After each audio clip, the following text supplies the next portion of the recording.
Right, we begin the newspaper review right now, and we begin from the News Direct.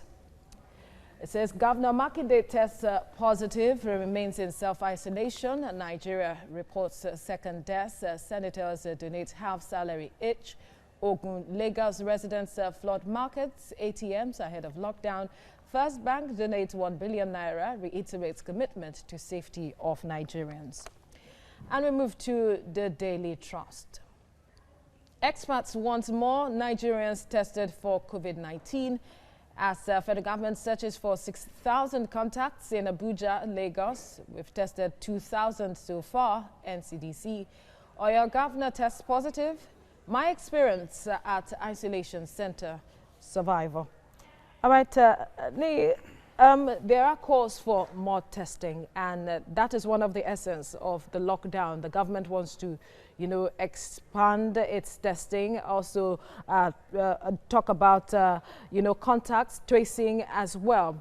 This 2-week lockdown, how confident are you that we will be able to make the best out of it with, perhaps if we might use the word, the limited supply of equipment that we have, and we achieve our purpose? So if we look at the Italian experience, we're going to be specific. The government asks people to observe social distancing, but unfortunately it was time for frolicking and enjoyment, and this allowed the virus to spread like a wildfire in Italy. Now, looking at our culture and looking at our marketplaces, schools, and what have you, if we don't do this shutdown, what we find out is that if an economy like Italy, like Germany, like United Kingdom, like United States, as organized as they were, and even looking at the medical facilities, database social security numbers, and they could have that spread, how much more a country that we are not sure of our population, how much more a country that we have different vehicles for different database by different government agencies. So what this will have been able to help us to curb is that it will first reduce interstate transfer. For example, now, the one in Ekiti is a man that traveled from Lagos to Ekiti. The one from Lagos is a man that traveled from Ewekoro down to Lagos. So you find out that via the air, by road, this will have been transported. So which means if we cannot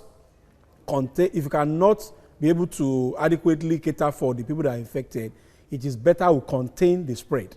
And as at last time, I am not sure whether we have capacity to even put 2,000 people on sick bed. I'm not sure whether we have 500 units of ventilators in the country. So the best thing is for us to ensure that we restrict the number of people that are exposed to the virus. And I think that is what the 14-day stuff we're able to do. Then again, it's difficult to trace people, and because of mobility, somebody give an address at number 4 Aladilola or number 19 Aladilola, as case may be, you might not be able to track that person down. So which means is that it could move from one place to the other and continue to spread. So I think the best bet, and from the history, you discover that in week 3, 4 to week 6 is where you have the virus spread like fire. And in our own case, from February 27, when we have the index case till now, it's about 5 weeks. So we are expecting that between the next 3 weeks is where we experience that the 14 days maturity for most of people that are exposed or people that are just returning to the country when the airport was shut will be manifesting the symptoms, or those that are even asymptomatic will be touching various people and be spreading the virus. So I think it's the best thing to do, and I will encourage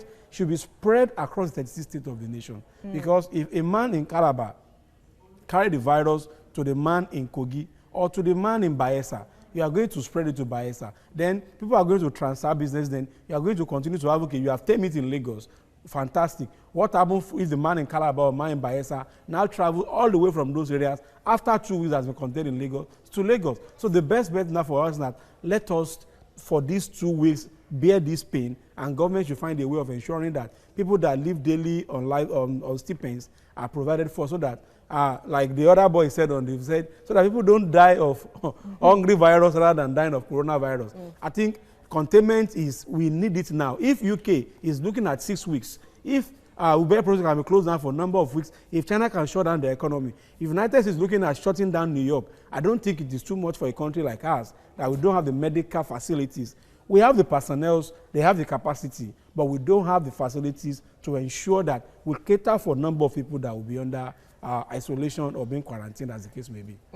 All right, so what do you foresee now, moving on from here? How is this reshaping our lifestyle? How this is going to change a whole lot of things? Because like you have mentioned, a lot of persons are finding it difficult. And then we see that some offices, people are working from home, virtual meetings is what is happening now. How do you see this reshaping our culture, our lifestyle, and even our workspaces? Yeah, like in those days, there is something we call wole wole. They are primary health officials that goes around and look whether your drainage is dirty, whether you have open defecation places. Those are health officials that work in local government. Yeah. So they ensure there is sanity, there is cleanliness and hygiene. They are called hygiene officers. So, but you look at it, a friend of mine in the office, in Kajenu, were saying that we can't imagine that for almost a month, we have not had cause to shake hands. We have not had cause to hug ourselves. Then we are now conscientized in such a way that we don't even want to use sanitizers.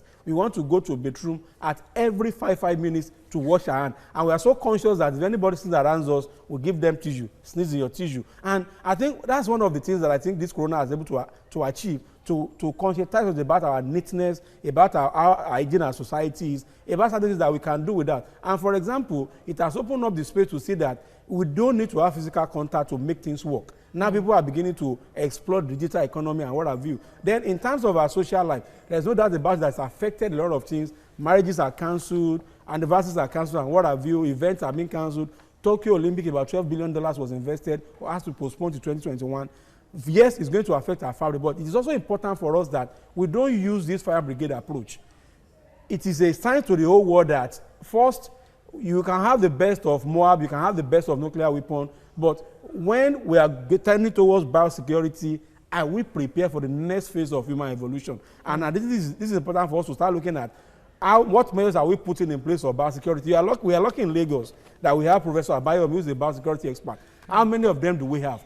What happens after Corona has left? Now we have left from SARS to MERS, now to Corona. What are we prepared for the next stage of whatever virus is going to come into humanhood? And I feel for us as a nation, it's high time we put we are lucky that we have the NDDC DG, who is also an infectious disease expert, in place. Otherwise, what we have been saying will have been another story entirely. And I think it is good for all of us to stay at home. I'm appealing to Nigerians. I know it is difficult, but please let us pay this sacrifice to ensure that it is killing rich people, it is killing poor people. It's not for the government, it's not for those that are not in government. Let us stay safe and stay at home while we all combat this scourge together. All right, in-house analyst Obani Akinwale, thank you for speaking with us this morning.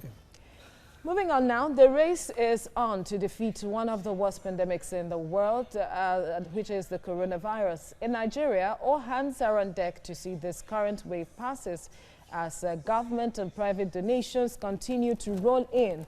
Wealthy individuals and organizations are supporting with monies running into billions of naira. Nigerian senators on Monday agreed to donate half of their salaries to help in the fight against coronavirus. To ensure transparency, civil society organizations are calling for accountability in the use of the intervention funds. They want the federal government to publish weekly details of these funds to prevent mismanagement. All right, joining us now is policy analyst Biodun Showumi. He joins me via Skype to talk more on this. Thank you for joining us at this point. Now, how critical is accountability and ensuring that we get things right at this point with regards to the donations made by some generous Nigerians with regards to dealing with the pandemic? Oh yeah, accountability is quite very important because it goes to the heart of trust.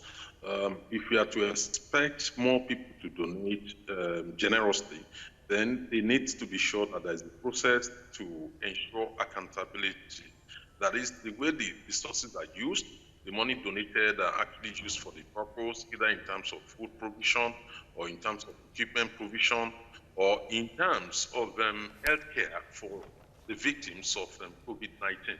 So without a proper tracking system where people feel it's transparent and they feel assured, we might not see the money pouring in for too long. So far, we have to be grateful to those who have donated, but it's also quite important that public funds, and including the donations, are spent for the purpose, not seen, as another legacy to be shared, in terms of jobs for the boys.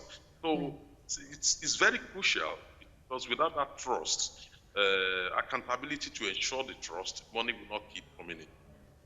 All right, now talk to us what you see, or paint us a picture if that, talking about accountability, does not happen right now. What do you foresee could happen, or what can that spark up or bring about? Well, already we've seen calls by civil society organizations, particularly SERAP, calling the attention of government to this aspect. I'm sure the government will not ignore it. They know quite all right that given the decline in the income for the country from accruing from crude oil, it's important to also depend on the generosity of Nigerians. And therefore, I cannot see how government and governors will ignore the concerns raised by civil society organizations. So it's quite very important that at the end of the day, it's not only to our credit, it's also, it will go a long way to ensure that we have a proper tracking of how public funds or donated funds are spent in the country. And this is a very good case to ensure that, because without ensuring accountability, more Nigerians will not donate generously towards this cause. So we should be grateful to those who have donated, but it is also important to ensure that the money donated are used for the purpose for which they are donated. Now, Nigerians are said to be critical to ensuring that this accountability and transparency that we speak of, that they be part of it to ensure that government really is accountable. How can they play their role at this point? It is true, given the level of corruption in the country, many Nigerians are concerned about government, about people in government, and also about individual Nigerians in terms of our attitudes to wealth, overall materialistic outlook, to life. But notwithstanding that, we are not different from people living in other planets or in other continents. And therefore, what makes the difference is the process put in place to ensure that abuses or abuse of offices or public funds do not occur. And where they occur, then they are properly dealt with, processed through the criminal justice system. And the case of impunity does not come in. So what we have in Nigeria is we have many.